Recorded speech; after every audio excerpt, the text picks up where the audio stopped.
sini gue tuh sebenarnya gatel banget ya, gatel banget. Anak muda itu banyak yang dikit-dikit nyarinya kebahagiaan, baru kerja dikit nyarinya, oh ini kerjaannya ini bisa bikin gue happy atau enggak ya? Oh mental health gue di pekerjaan ini gimana ya? Anak-anak zaman sekarang itu banyak banget ya, apalagi seumuran gue. Cuman mau ngerjain yang mereka mau ngerjain aja. Yang bikin mereka ngerasa happy, yang bikin mereka ngerasa gampang. Baru kerja dikit ya kan, masuk kantor jadi intern disuruh-suruh dikit sama bosnya udah ngeluh. Ya gue dibully nih di kantor nih karena anak intern disuruh-suruh ambil kopi, mental health dan lain-lain. Emang banyak banget anak muda yang zaman sekarang itu di era, apalagi era sosial media ini, itu jadi lembek. Kenapa lembek? Karena mereka itu punya tameng justifikasi. Ada hal dikit, curhat dikit di Twitter, terus orang-orang bantuin nimbrungin mereka. Kerjanya rame-rame jadi pecundang. Kalian sekarang ya, karena punya ibaratnya banyak orang dengan pemikiran sama ini, banyak orang yang mental tempe gembel ini, itu jadi punya tameng justru untuk menjustifikasi hal-hal ini. Di sini ya, selama kalian masih mau dengerin gue nggak akan capek-capek ingetin kalian tentang fondasi pola pikir kalian. Karena gue percaya hidup kalian itu apa yang ada di dalam sini. Jadi kalau di dalam sini sampah ya pasti hidup kalian sampah juga. Gue yakin abis ini bakal banyak kalian yang komen,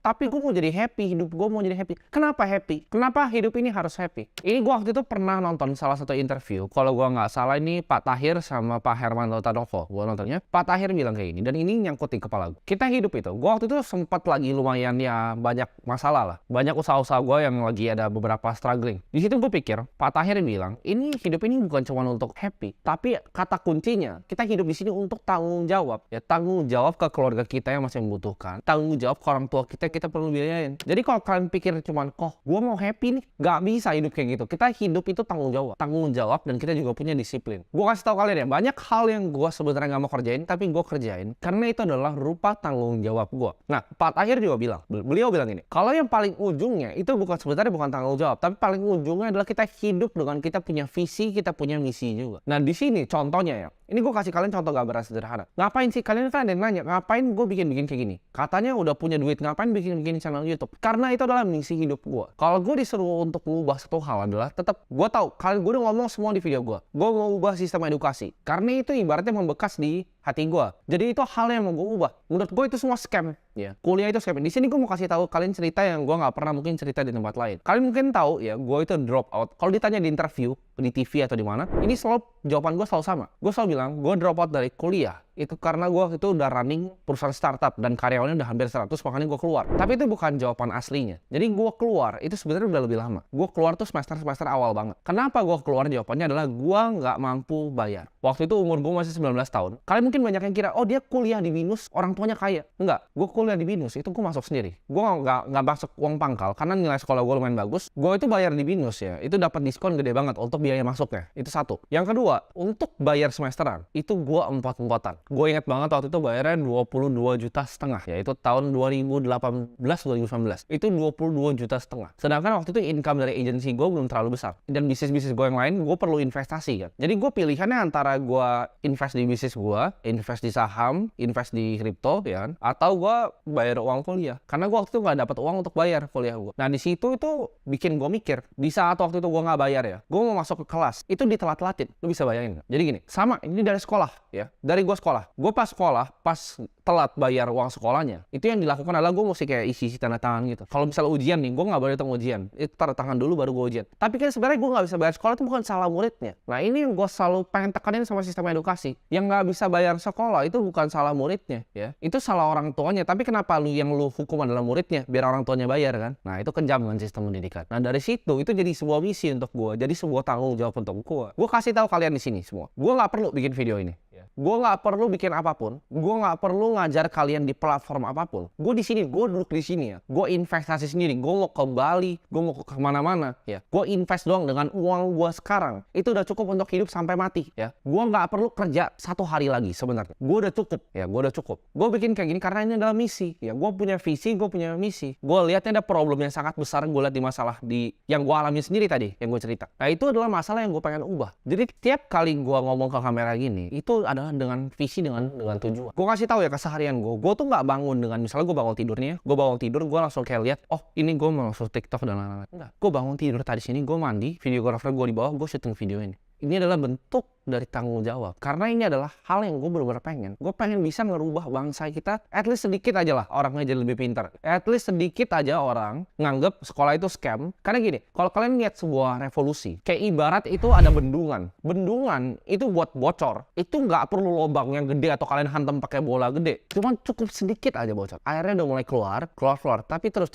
Maksudnya apa? Sedikit air itu adalah kalian yang sama-sama percaya sama gue bahwa sistem edukasi sekolah itu adalah scam. Dikit aja, lama-lama itu akan bocor bendungannya, akan hancur. Dan dari situ kita baru bisa tata ulang sistem pendidikannya. Coba kalian bayangin, jam sekolah gue tuh datang jam 6 pagi, pulang bisa udah sore jam 3, jam 4. Itu apa yang mau dipelajarin di situ? Gue juga nggak ngerti gitu belajar apa. Dan balik lagi, kan gue bilang, gue nggak butuh sebenarnya bikin semua ini, tapi semua ini gue akan kasih ke kalian. Ya, gue akan kasih kalian secara gratis. Modal lo cuma apa? Modal lo cuma otak yang mau dibuka sama kuota dari handphone kalian, cukup. Dengan teknologi zaman sekarang, platform seperti sekarang, gue bisa kayak gini, message gue bisa nyampe ke banyak orang. Lo bener-bener percaya sama gue. Orang-orang yang paling dekat sama gue, teman-teman gue, tahu how much I'm fucking making from my investments. Jadi mereka sampai banyak nanya, Tim lu ngapain sih bikin YouTube? Tim lu ngapain sih bikin kayak akademi kripto itu buat apa sih? Kan lu udah dapat dari banyak gitu. Ya itu jawabannya. Ya itu gue pengen bikin sekolah gue sendiri. Kalian kalau mau nanya, ya mau kerja biar happy, gini lu inget-inget deh balik. Lu inget-inget pas zaman lu masih kecil. Happy nggak tuh main-mainan? Happy kan? Lu bisa main mobil-mobilan, bisa lari-lari, main layangan, kayak main gundu, kayak terserah lu. Happy kan? Ya udah, happy-nya waktu itu aja. Begitu lu udah dewasa, lu udah mulai gede, ya, lu udah jadi laki. Gitu. Lu kalau tanya videografer gue juga dia mau di sini nggak hari ini, jawabannya pasti enggak. Dia pengen sama bininya. Tapi itu udah tanggung jawab sebagai laki, ya. Jadi kita sebagai manusia itu punyanya tanggung jawab, bukan cuma sekedar happy. Happy mah lu balik ke masa kecilnya main layangan lu aja sana. Kita ini di hidup yang nggak gampang, hidup yang penuh kompetisi. Semua orang mau apa yang kita punya sekarang. Gue bangun setiap pagi dengan pikiran ada anak nanti lebih muda dari gue, lebih jago dari gue yang mau bantai gue. Setiap hari gue ketakutan. Gue juga pengen kalian punya mindset yang sama. Lu bilang ke gue, oh kok gue pengen dong punya mobil McLaren kayak lu. Gue mau naik McLaren dong. Tapi semua orang juga mau naik McLaren. Seberapa keras lu mau kerja untuk naik McLaren itu? Ya. Kok gue mau dong punya rumah yang bagus? Semua orang juga mau rumah yang bagus. Kok gue mau dong bisa bawa orang tua gue umroh? Semua orang juga mau bisa bawa orang tuanya umroh. Pertanyaannya, how bad do you really fucking want it? Seberapa mau lu untuk wujudin cita-cita orang tua lu? Untuk bikin orang tua lu senang? Seberapa maunya lu? Karena semua orang mau hal yang sama. Dunia ini kompetisi. Buat yang ngomong dunia ini bukan kompetisi, itu adalah orang-orang bodoh dan orang malas. Slow down. Itu biar lu pada miskin aja orang-orang ngomong kayak gitu. Cuman nggak ada. Lu tanya dah yang dia bilang the art of slowing down. Emang dia slowing down dengan bikin buku? Dia gas terus. Lu kalau udah jadi laki apalagi ya, lu mau ngomong, oh gue mau happy, lu lihat aja di muka lu sendiri. Bilang lu nggak mau jadi pecundang yang dilahirin di dunia ini cuma jadi pecundang main game. Gue nggak mau dilahirin cuma jadi pecundang yang nggak jelas. Main game boleh, jadi pro player boleh, tapi kalau jadi pecundang nggak jelas jangan. Hidup itu nggak gampang dan hidup itu sangat susah. Ya, dalam perjalanan hidup lu, kalian mungkin merasa gue masih muda tapi enggak. Gue udah ngalamin banyak yang belum dialamin orang bahkan 50-an tahun. Gue udah lihat banyak di dunia. Hidup itu susah dan lu bakal digamparin dari sisi yang lu gak pernah lihat. Tapi itu justru adalah seni dari hidup. Nih anak-anak tongkrongan gue selalu bilang ke teman-teman gue, apa sih sebenarnya arti untuk jadi seorang pengusaha? Nah ini kita breakdown by definisi dulu. Pengusaha ya kan, fungsinya kita sebagai pengusaha adalah berusaha. Gue selalu bilang, seni dari menjadi seorang pengusaha adalah kita bisa menerima tai. Ini kalian dengar baik-baik. Kita bisa menerima tai dalam jangka waktu yang super panjang. Dan kita bisa endure pain, kesakitan, dikhianatin partner. Kita harus bisa ngalamin semua itu. Itu baru namanya jadi pengusaha. Pengusaha itu susah banget dan nggak gampang. Lu semua bilang, wah enak dong jadi pengusaha ya kan, karyawan yang kerja capek-capek kita yang dapat duitnya. Tapi lu pikir nggak kalau usaha lu bangkrut, karyawan lu semua kemana? Pernah nggak lu layoff 60 orang? Lu lihat mereka keluar dari kantor lu nangis. Itu hal-hal yang nggak pernah masuk di pikiran lu. Jadi pengusaha itu fungsinya adalah kita bisa tahan rasa sakit dalam waktu yang sangat panjang. Yang gue bilang tadi semua, mampu nggak lu layoff karyawan kayak gitu di saat diperlukan? Mampu nggak lu bikin keputusan-keputusan yang susah? Misalnya nih, gue punya karyawan 100. Emang lu kira yang hidup dari gue 100 orang? Mana ada. Karyawan itu banyak yang punya istri, ada yang punya bahkan punya anak. Anggapannya lu punya karyawan 100, lu hidupin 200 sampai 300. Itu tanggung jawab yang sangat amat berat. Bisa nggak lu? Jangan cuma bilang enaknya doang jadi pengusaha. Kalau kalian sebagai manusia, ya tahu lu laki, lu punya tanggung jawab terhadap keluarga lu, terhadap karyawan lu. Gue yakin lu akan kerja sangat keras. Kalian punya cukup tanggung jawab untuk bisa belajar dan terima proses. Percaya sama gue, hasilnya nanti akan jauh lebih manis. Orang yang suka jalan, ini gue kasih tau kalian, orang yang suka jalan akan lebih jauh jauh hidupnya daripada orang yang buru-buru mau cepat ke sana. Kenapa? Orangnya ini walaupun cuma jalan, dia nggak lari. Dia suka jalan, tapi dia suka proses. Ujung-ujungnya, finish goalnya, dia bakal jauh lebih jauh dibanding orang yang buru-buru mau lihat goalnya. Dia mau nyampe ke sana. Dia mau lari 100 meter doang, cepet. Sedangkan gue suka jalan. Mau usaha gue gagal, mau ini semua yang gue kerjain gagal, gue suka gamenya. Gue suka game dari berbisnis. Gue suka game dari create value untuk masyarakat yang gue bisa deliver ke kalian. Itu adalah game yang gue happy, game yang gue suka, dan gue hobi jalan. Mau gue nggak akan pernah berhasil, tapi gue akan jalan terus. Percaya nggak? Gue akan lebih jauh dibanding orang yang cuma mau larinya cepet. Itu adalah seni dari hidup. Kayak sekarang ya, kalau misalnya lu pernah ngerasain susah, itu akan jauh lebih. Karena gue udah ngerasain kayak tadi, nggak bisa bayar uang sekolah, nggak bisa bayar kuliah, naik motor hujan-hujanan cari klien, sampai gue makan bakso pinggir jalan itu nggak tahu isi dagingnya tikus atau kagak, sampai gue keracunan makanan. Itu hal udah pernah gue alamin. Jadi untuk di posisi sekarang, kalau misalnya lu lahir udah kaya, ya kan lu ke garasi udah ada McLaren, ada Porsche, itu nggak ada happy-happynya. Tapi sedangkan dengan sekarang gue bisa beli dengan uang gue sendiri, semuanya gue beli sendiri. Itu kasih apa ke gue? Itu kasih gue kebahagiaan yang kalian nggak bisa cari. Yang dari dulunya naik motor, sekarang gue bisa naik McLaren. Nyokap gue mobil, gue bisa tinggal beliin dia. Itu kebahagiaan yang kalian nggak bisa cari. Itu baru bahagia. Tapi bahagia itu di belakang dapat dari mana? Dari tanggung jawab. Balik lagi. Di awal gue nggak bahagia, gue tanggung jawab. Baru kita cari bahagia di akhir dengan kita bisa banggain orang tua kita. Nyokap gue kemarin bilang, oh mau ke Eropa boleh, mau ke Swiss dong sini boleh, gue bayarin silakan. Itu baru lu bahagia. Orang banyak bilang, oh duit itu berarti buat apa dong? Buat beli mobil sport, buat apa? Gue kasih tahu ya fungsi duit asli ya. Di saat lu bisa telepon nyokap lu bilang, mah mama nggak usah kerja lagi ya. Itu baru bahagia. Itu dapat dari mana? Tanggung jawab. Jadi jangan jadi banci, apalagi lu laki, jangan jadi banci. Kayak pecundang loh sih, cuman komen. Gue paling benci ya orang di dunia yang cuman kerjanya komen. Misalnya di YouTube nih, di TikTok lo komen nih, oh ini apa sih, ini privilege, ini orang tuanya kaya, ini mah orang tuanya. Lu sadar nggak sih? Lu ngetik itu kayak apa? Lu ngetik itu pakai handphone lo. Lu ngetik pakai handphone, lu masih punya kuota, lu punya pulsa untuk komen. Lu bahkan punya waktu ya, lu masih punya mata, masih punya jari lengkap tangan, lu bisa komen orang lain privilege. Itu goblok gak sih lu bayangin? Lu gak lihat orang-orang yang susah setengah mati ya, yang makanannya susah. Lu gak lihat orang-orang di Syria yang tiba-tiba atapnya dikena bom gitu, dan mereka masih harus cari roti. Lu masih bisa bilang hidup lu privilege dengan main handphone begini? Lu orang paling goblok di dunia. Lu tuker hidup gua sama lu dengan otak gua. Gua jamin 1 tahun gua udah kaya. Kenapa lu gak kaya? Lu miskin aja kayak gitu. Kenapa? Gak punya otak tuh. Lihat gua otak gak ada isinya, otak lu sampah doang isinya. Makanya kalau udah tahu otak isi sampah, diisi. Tiap kali cari di internet, kalian cari gimana sih caranya mau bekerja, gimana sih cara ini bekerja, oh bisnis tuh kerjanya gimana, konglomerasi tuh kerjanya gimana. Jangan cuma cari gosip-gosip artis ya, isinya sampah lagi otak lu. Ini gue suka banget ya, ini salah satu quotes favorit gue dari James Cook, itu yang ketemuin benua dari Australia. Ambisi ya, leads me not only farther than any other man has been before me, tapi sejauh yang gue pikir itu possible untuk seorang melangkah.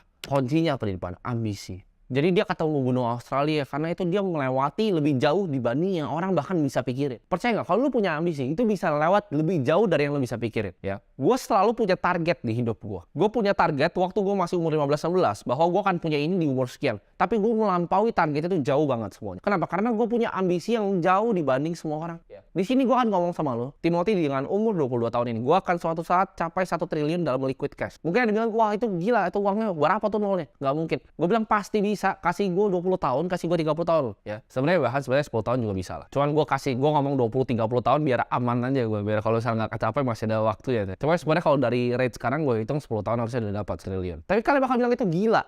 Enggak gila. Gue tahu caranya dan gue tahu game plan gue. Gue tahu cara gue mau capainya. Jadi lu punya ambisi. Lu mau berapa? 1 miliar sebulan bisa. Ya. Gue kasih tahu kalian itu bisa. Kalau yang bilang, oh itu nggak bisa, itu mental block ya. Otak lu belum sampai. Gue paling senang kalau ada yang komen. Kemarin tuh ada komen di YouTube gue. Nanti gue coba cari. Tapi kayaknya editor gue susah cari. Ketimbun komennya banyak. Ada yang komen gini, oh mobilnya sewa tuh. Wah gue paling seneng kalau dia bilang. Jadi kalian bahkan nggak bisa comprehend ada orang punya mobil itu seharga rumah itu berjalan gitu. Kalian nggak bisa nyampe di otak kalian dan kalian bilang itu sewa. Padahal platnya aja gue buka B1 GTB. Gue buka plat McLaren gue. Orang lu tanya aja di Vans Motor itu gue beli atau sewa. Datang aja ke showroomnya masih ada kagak mobilnya. Lu ke apartemen gue ke bawah tuh. Tanya aja videografer gue ada nggak mobil gue ya. Jadi jangan jadi orang tolol gitu. Kalau lu nggak pernah ngerasain susah digamparin sama hidup, gue percaya lu kan suatu saat nanti akan digampar. Orang itu cara belajarnya ya, manusia in general ya, mau dari dulu zaman dipecut, itu cara belajarnya cuma 2. Lu mau cari yang duluan, preventif, atau preemptif setelah kejadian baru lu mau belajar. Maksudnya apa? Contohnya, lu gue yakin di sini masih banyak orang-orang kaya sebenarnya. Yang nonton video gue tahu ya orang kaya. Banyak yang bahkan orang tuanya itu kaya-kaya dulu, bahkan pas COVID ya. Ini gue kasih contoh pas COVID. 2020 lu kira lu punya restoran, ya kan, lu keren, keluarga lu keren, yang mobilnya BMW seri 3 keren. Apa yang terjadi? Jebret COVID. tutup restoran bapak lu. Pusing gak lu sekarang? Dulu lu cuma main HP, ngerasa hidupnya udah aman, tinggal lanjutin restoran papi. Covid jebret, ya kan, hilang semua, keluar jual mobil untuk bayar gaji karyawan segala macam. Itu apa yang lu rasain kan? Baru lu mikir, oke, gua harus kerja nih. Nah itu yang tadi kedua itu. Lu mau dikasih opsi yang mana? Yang sebelum apa yang sesudah? Kalau lu udah mikirnya sebelum, dari sebelum terjadi kayak gitu, lu udah mikir, oh gua bantuin bapak gua mau kerja, mau begini, gua mau invest uang gua. Sedangkan kalau enggak, lu nggak mau belajar nih, lu cuma main HP. Jebret kena Black Swan itu hal yang lu nggak duga, habis hidup lu. Banyak banget gua lihat orang kayak gitu. Kira bapaknya udah kaya, Covid jebret jadi miskin. Punya jual souvenir segala macam kaya, jebret miskin. Gue yakin lu juga ada teman-teman yang begitu. Tapi mereka setelah udah begitu baru belajar, baru mau nyari-nyari video-video kayak gini, baru mau self improvement, baru mau baca buku. Karena udah fuck hidupnya, udah mampus mereka. Jadi jangan jadi orang yang dimampusin dulu sama hidup baru mau belajar. Mumpung kalau lu misalnya masih punya privilege, manfaatin itu, manfaatin. Gue percaya ya, asal lu disiplin, lu mau di lain di keluarga macam manapun, lu mau ada debt collector datengin lu. Kalau lu disiplin, lu janji sama diri lu sendiri, gue akan lakuin yang terbaik yang gue bisa lakuin hari ini. Gue yakin lu akan keluar dari situ. Sekarang orang-orang yang ngomong, oh tapi lu nggak tahu rasa gini, lu nggak usah banyak bacot dah. Gue tanya, lu berani nggak sekarang ya? Lu ngomong ke depan kaca, ke diri lu sendiri, ya jujur lu sama diri lu sendiri, bahwa saya sudah lakukan yang terbaik hari ini yang bisa saya beri. Berani nggak lu ngomong kayak gitu ke kaca? Enggak. Kenapa? Karena lu tahu lu bohong sama diri lu sendiri. Lu nggak lakuin yang terbaik, lu males-malesan. Lu kerjaan dikasih setengah-setengah. Lu masih kerja sama orang aja, udah ngeyel. Masih kerja aja sama orang nih, lu hari Jumat, yang lu ngomong siang-siang udah bukan kerjaan. Kayaknya asik nih pulang nih ntar jam 5 kita nonton nih. Lu bayangin nggak? Lu pedulin tentang nonton film, terus lu berekspektasi hidup lu berubah. Lu lagi kerja sama orang di kantor orang, ya udah bagus dapat kerjaan, banyak yang gak dapet kerjaan, lu masih mikir weekend gua mau kemana? Tuh orang goblok apa tapi dia bilang, kok nanti nggak work life balance? Tai lah work life balance, tanggung jawab. Lu udah bisa bawa orang tua lu umroh, lu ya tanggung jawab. Lu mau tetap ya tiap kali lu ketemu di keluarga gitu, ketemu keluarga besar, mak lu diinjek-injek kayak pembantu suruh cuci piring, lu mau terus kayak gitu ya terusin aja.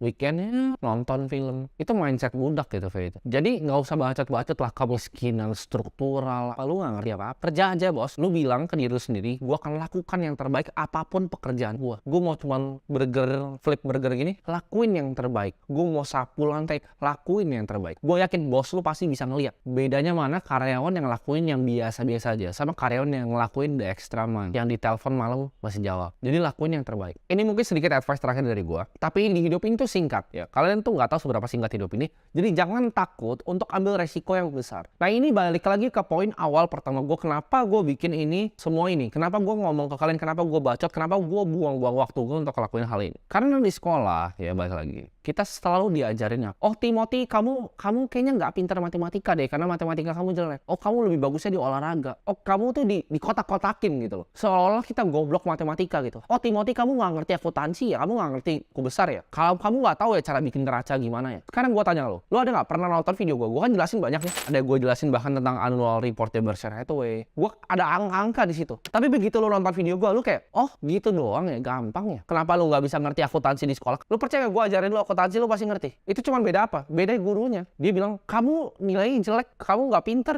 lu bisa baik. Itu sistem pendidikan kita. Jadi kalian begitu ntar gue mau ngajarin kalian bahkan, gue udah lihat, aduh gila angka-angka nih. Wah gue di sekolah kata guru gue nggak pinter. Itu kenapa orang takut ambil resiko? Itu sistem perbudakan. Itu yang bikin orang mindsetnya jadi takut karena dia dikatain di sekolah nggak bisa matematika, dia nggak bisa fisika, dia nggak bisa akuntansi, dia kurang pintar di angka, jadi takut begitu mau bisnis lah. Tapi guru gue kan nggak bilang gue nggak pintar matematika. Walaupun kalian nggak mikir gitu, itu secara alam bawah sadar. Hal-hal kayak gitu menurut gue itu sangat-sangat toxic. Sekarang gue kasih tahu resiko ya, lu kan takut ambil resiko. Gue mau break barrier mindset lu biar lu nggak takut lagi untuk ngambil sebuah resiko. Resiko itu kan sebenarnya kayak gini, lu pilih mana? Lu pilih mau stay di hidup lu dengan nggak ngapa-ngapain itu resiko gitu. Dengan lu nggak ngapa-ngapain nih nanti 1 tahun, 3 tahun, 5 tahun kayak gini-gini aja hidup lu sama. Tiba-tiba suatu saat nyokap lu sakit, minta biaya berobat nggak bisa. Itu resiko. Dengan lu nggak ngapa-ngapain itu resiko ya. Lu mau ngambil resiko untuk bisa jatuh tapi bisa sukses, atau lu mau diem di sini. Dengan diem di sini lu buang waktu, ini resiko nih. Berapa tahun hidup lu, 1 tahun, 3 tahun, 5 tahun, ini resiko untuk nggak jadi manusia apa-apa dan jadi pecundang. Ini resiko juga. Jadi lu mau ambil resiko mana? yang bisa naik atau bisa turun, atau yang mau sama di sini tapi tinggal turun doang, pilih yang mana? Di sebelah sini, sebelah sini. Kalau lu punya sedikit otak, lu kan pilih yang sini. Oke, gue akan resikoin, gue akan beraniin, gue akan mulai baca buku setiap hari, gue akan mulai beraniin untuk belajar, gue mulai datang misalnya ke seminar bisnis, terserah lah siapapun itu. Lu carilah yang jual-jual seminar, datang seminar bisnis untuk ketemu orang-orang, dapat network. Gue akan coba untuk kerja sama orang. Oh, coba intern dulu di sini segala macam. Coba dulu aja, ya. Urusan bisa atau nggak belakangan, lu coba dulu aja. Gue juga pas pertama bikin agency ditanya, oh bisa nggak ngerti targeting pixel gini-gini? Oh iya ya bisa pak, padahal kagak bisa gitu. Bilang aja bisa dulu, belakangan ntar bisanya. Ambil resikonya, berani dulu. Oh, gue takut dikata-katain temen kalau bikin YouTube channel. Lu kagak dikasih makan Jack sama temen lu nggak dikasih makan, ngapain lu pikir-pikir teman-teman lu? Opini mereka tuh nggak penting. Oh, ntar gue dihujat sama teman-teman gue karena gue mau coba bisnis jualan di sekolah. Temen lu udah kaya, ya? Udah kaya bapaknya aja belum kaya gitu. Jadi santai aja. Lu mau jualan di sekolah, coba jualan. Dikata-katain bodoh amat, jualan aja dulu. Jadi mulailah bisnis yang lu tiap kali nongkrong sama temen lu selalu bilang, oh gue mau mulai bisnis A, B, C, D, E. Tapi nggak ada yang kejadian, nggak ada yang dieksekusi. Semuanya bacot doang. Mulai bisnisnya itu. Jadi jangan cuma ngomong. Delete game yang menurut lu bikin lu kecanduan, buang-buang waktu lu. Langsung delete sekarang gitu. Itu resiko yang lo harus ambil. Ini yang gue alamin ya, waktu gue pertama masuk ke dunia capital market, gue masih muda banget, semua orang udah tua-tua, hebat-hebat, wah cuan-cuan miliaran lah. Ini gue selalu pikir, oke, gue lihat nih sebagai ini kayak main catur, kayak ini papan yang dikasih ke gue. Ini mereka orang-orang ini lebih pintar dibanding gue. Tapi apa best move gue? Apa yang bisa gue lakuin? Di situ gue mikir, oke, mereka lebih pintar dari gue, tapi yang gue bisa yakin adalah mereka nggak akan bisa kerja lebih keras dibanding gue. Ya, gue akan datang ke kantor duluan, gue akan pulang terakhir, ya, gue akan tidur paling sedikit, gue akan kerja paling keras. You will never fucking outwork me, ya. Lu boleh lebih berbakat dari gue, lu boleh lebih pintar dari gue, tapi lu gak akan bisa lebih kerja keras dari gue. Lu bangun jam 7, gue bakal bangun jam 6. Lu bangun jam 6, gue bakal bangun jam 6. Ini mindset yang gue suka banget dari pemain basket favorit gue, Kobe Bryant. Orang bilang ya, ada yang bilang dia lebih mau latihan pagi dibanding Kobe. Dia datang jam 5 sebelum pertandingan. Dan apa yang kalian tahu, dia terkaget-kaget. Kobe dari sana dari jam 4 pagi udah nembak 100 shot. Jam 4 pagi udah keringetan cucur-cucur. Bukan yang cuma latihan yang sedikit gitu loh, crossover. Itu work ethic. Gue yakin ya, saingan gue nggak ada yang kerja lebih keras dibanding gue.